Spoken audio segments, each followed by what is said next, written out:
Welcome to Lost Culture, your one-stop destination for everything pop culture. My name is Aston, and today we're going to do a review and a recap for Luke Cage Season 1, Episode 5. And in this episode, we get to see Claire's back in town. Well, we get to see where Claire's actually from. She's from Harlem. We see her mom. So we get to see her family. We get to see what her mother actually does. So it was cool to see her in. It actually links in the Daredevil universe and everything. We know even though it's already linked because Luke Cage was in the I'm losing it right now. Oh my god, I can't believe I'm doing this. But Jessica Jones. So Luke Cage was in the Jessica Jones series last year, or maybe it was this year. He was in the series. He actually got injured. We seen Claire actually take care of him, and she actually mentions that in this episode. Like, she's seen a blind man that can see. She's seen a guy that can take a shotgun to the head and be fine in an hour. So she mentions him. She sees him on the television. We see she finds out where to find Luke Cage at and everything. Now we actually got a definite time of where this show is taking place at. It's good. It's better than that. Now in this episode, we see Luke Cage is never we see he's trying to do Pop's memory. They have the funeral going on, so we see he getting nice, all dappered up and everything, preparing for the funeral. And we see he's walking down the street to solve some of the issues that Cottonmouth has started this episode, because Cottonmouth's plan is, if he can't personally defeat Luke Cage, he's going to use the city to take care of Luke Cage for him. So his plan was, I'm going to tax the whole Harlem. I think he started with Lenox Ave, and he just said, I'm going to go to each area, and I'm going to ensure that the city runs him out. If I can't do it myself, I'll have the people do it for me. So his game plan was to get Harlem to be upset at him, and actually just send him packing, I guess. So that was his actual plan. And we see once Luke Cage gets word on the street that Cottonmouth's hitting all these local businesses and letting them know, like, this, we're not doing this because we want to, we're doing this because Luke Cage made us do this. And we see he actually starts to react pretty fast. So he doesn't do fast enough for Aisha's ring, but as far as the overall problem, he starts reacting pretty fast. We see he's on foot, walking through the street. Multiple people are coming up to him like, look, Cottonmouth told us to come to you for this issue. Which was like, hey, true enough, he did it. So he went through, started running through everything. We see he goes to a couple goons. He knocks them out and lets them know, like, look, once you wake up, you tell these people that these people have nothing to fear from Cottonmouth. So why do we understand what he's talking about, like sleep? And we see Luke Cage just knocks him out right after that. And that's cool. We see he actually has a conversation with Aisha's father about the old days, or back in the day. I think that the actual term he was using, which was cool. Like, you see, like, everybody's talking about back in the day, which is actually true. Cause, like, think about it. Even like when you do things today, like, oh, it was not like the old days. Like when we used to do this, like in your old neighborhood or something. Nobody, the old neighborhood, nothing like how it used to be. And that's true. Like, this is like a common thing that goes on in life, that people, they're kind of more attached to the past than they are to the present. So the present is never going to equal up to how they felt about the past. With that being said, he's talking about Aisha's dad, and he's talking about how the ring doesn't have any value or anything. And he basically tells him, like, maybe this reminds her of back in the day when things were simpler or better. I can't remember exactly what he said, but that's really all he said. I'm glad how they do, like, these little messages and everything using Luke Cage. I think it's great how they do that. And we see Cottonmouth's kind of panicking about what's really going on. Like, he doesn't know what to do because he just lost $7 million to Luke Cage antics. The streets are talking. When the streets are talking, you got to show the streets that you're still top dog. And the only way for him to do that, basically, is to use force. So, obviously, it's what he's going to have to do. And we see Shades don't really agree with that. Not Shades, but his people, like, maybe if we give Luke Cage his side of the street, we take ours, and he'll just leave us alone. Obviously, Cottonmouth doesn't agree with that. Cottonmouth wants it all or nothing, because that's just the way he's used to running business. He's used to, if someone stands up against me, we normally take him down with force. And I don't know if it's going to actually work with Luke Cage, but it's only one way to find out. And with that being said, we see he's kind of get information from not Judas, trying to get information from Shades. Because obviously when Luke Cage came to the bar, got into did this part 2 fight with the gang, it actually made Shades recognize who he was from his fighting style, and he understands like, oh, this is Lucas. Like, I'm forgetting Luke Cage's actual first name, but he goes by Lucas. Like his last name is Lucas. Like, this is Lucas, and immediately he like everything starts to come back to him. Like, how is he alive? Like, what I did to you, you should be dead. Like, he even tells Cottonmouth that like, there's no way he should be alive because we damn near killed him. Like, we left him for dead. He even tells Luke Cage that. Luke Cage like, you can't kill me. Like, there's nothing y'all can do. You can't kill me. I don't even understand why you guys are still shooting at me. You guys shot me with a rocket launcher and I'm still alive. So why would you think I can survive a rocket launcher that a bullet is going to stop me? Which was a good point. Like, they just aren't thinking. And that's when Shades come up with the brilliant plan is there's a bullet for everybody. So again, there's a plug to the overall Marvel universe from the event, I think they call it, which I'm assuming is the invasion of the Qatari. And obviously, we've seen this in Agent of S.H.I.E.L.D. when people were testing the metal and everything, using the metal for different stuff. This time, it was Hammer using the metal to make these like phantom bullets. That's the only thing I can really think of. Can we see when the Ukrainians, I think they were testing the bullets on YouTube or whatever. He shot them. The initial test looks like it didn't actually go past the bulletproof vest, but as we keep watching, we see it actually does. We see he walks a couple steps and then he just explodes. Obviously, gets Cottonmouth excited about this. He's like, yes, he's excited. He's definitely trying to get one of these bullets, but but Shades basically telling him like the only way to get these bullets is you pay for them or you ask Diamondback to take care of it for you. Obviously, he'll have Diamondback do it for him because then he's going to be in a hole for Diamondback. So his only option really is to make things right with Domingo. So he called Detective Scarf to get his weapons out of lockup, out of evidence. And the way he went about this was he had the evidence sergeant and the books too. So he basically signed a document saying these weapons are supposed to be destroyed. And he gives him the scarf.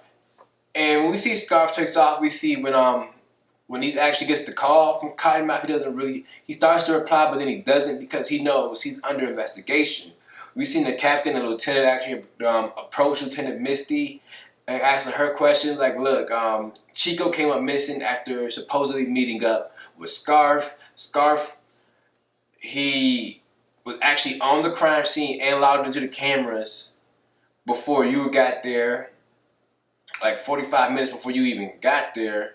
So obviously he's up to something. How would he know about it? How would he know about this before we even got the call? Basically, as soon as it happened, he was checking the cameras. So how would he know about this unless he had the heads up about it? There's a good point. Like, great detective work is going on here. And we see, I don't know if the other detective is from Internal Affairs or not, but we know he won't kind of alert it. He alerted Scarf and let him know, like, look, you got bigger problems than that. You need to get right with Cottonmouth. And I don't know if Cottonmouth, but I mean, Scarf is in this and see when they should kill Cottonmouth or Luke Cage, because he said you got a better way to deal with this, and he said kill him.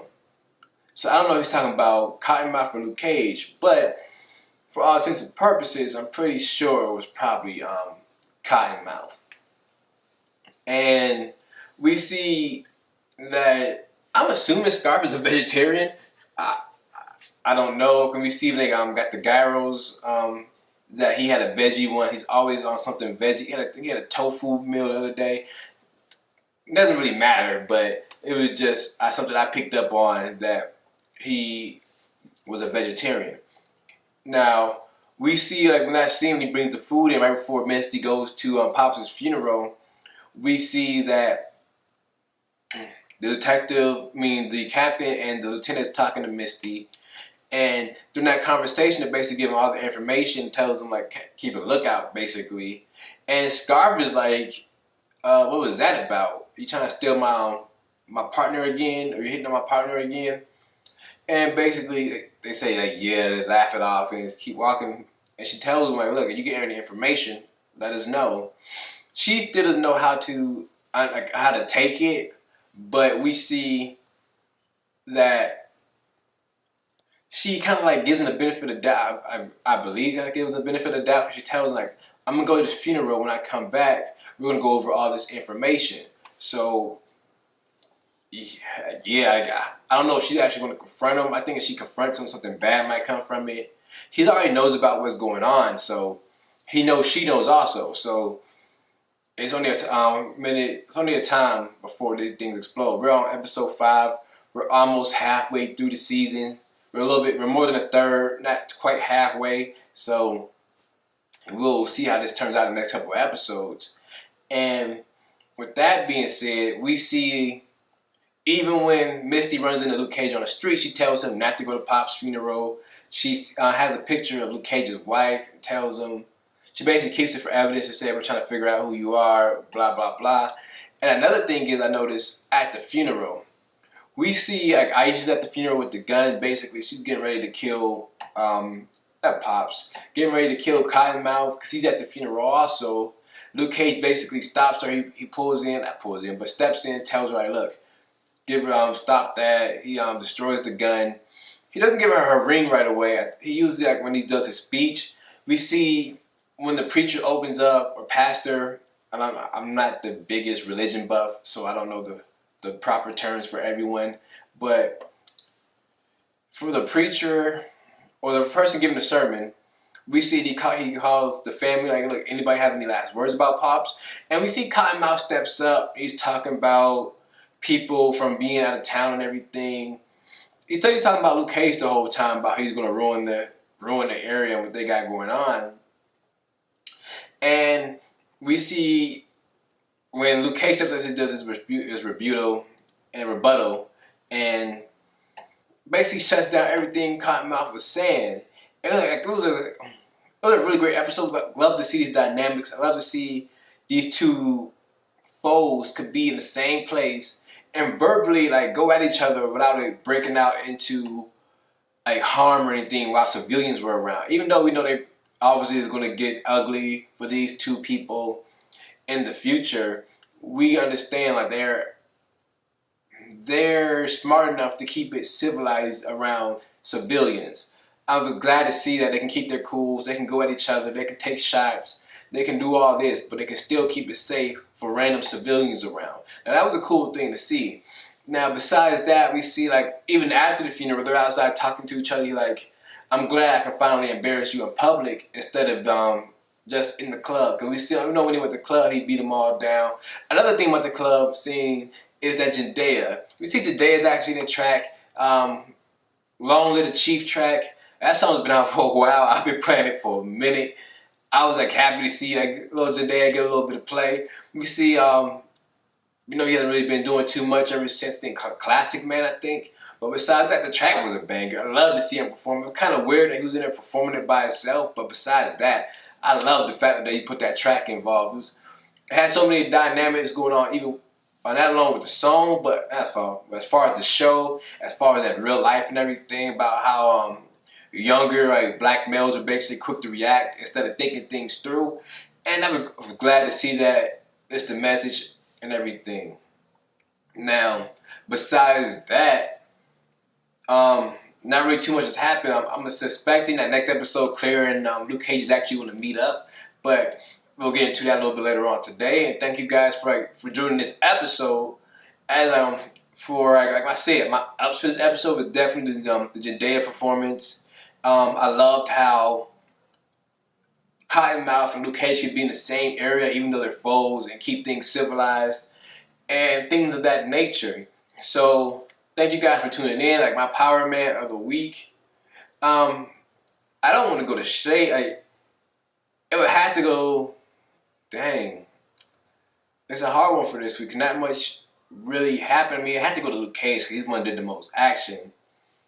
It would have to be Luke Cage for when he went and got Aisha. No, it would have to go to Aisha. When like Luke Cage basically didn't come in time, do what she needed him to do in time. She basically went and started searching out the people who took her father's ring. So she's not really looking to be saved. She went out and did it on her own. That was pretty cool. Maybe it didn't go the right way. My one down I do have for this episode though, I do remember. But so Aisha does get the Power Man of the week. But my down this week was that I plead the eighth. I feel like yes, we know like there's a lot of people that aren't educated, but I feel like that was just like a shot. That was just so bad. That was so bad. I felt I didn't want that ring with me. But besides that, like, I still think it was a great episode. I think the series is still going still riding a high note. I haven't really had too many downs about this series at all yet. Now, as always, you can follow me. You can like, comment, subscribe to the channel. Let us know what you like, what you didn't like. And we can have a conversation about it. You guys can have a conversation about it in the comments. I normally reply within the first couple of days of posting a video. And as always, thank you guys for tuning in. Don't forget to like the video. You can follow us on Instagram at lost_culture. You can follow us on Twitter at lost_cult_TV. Follow me on Instagram at Saint_Aston. And as always, stay lost. So we see Luke Cage is on a warpath. We know my name's Aston. Today we're going to do a review and a recap for Empire Season 3, Episode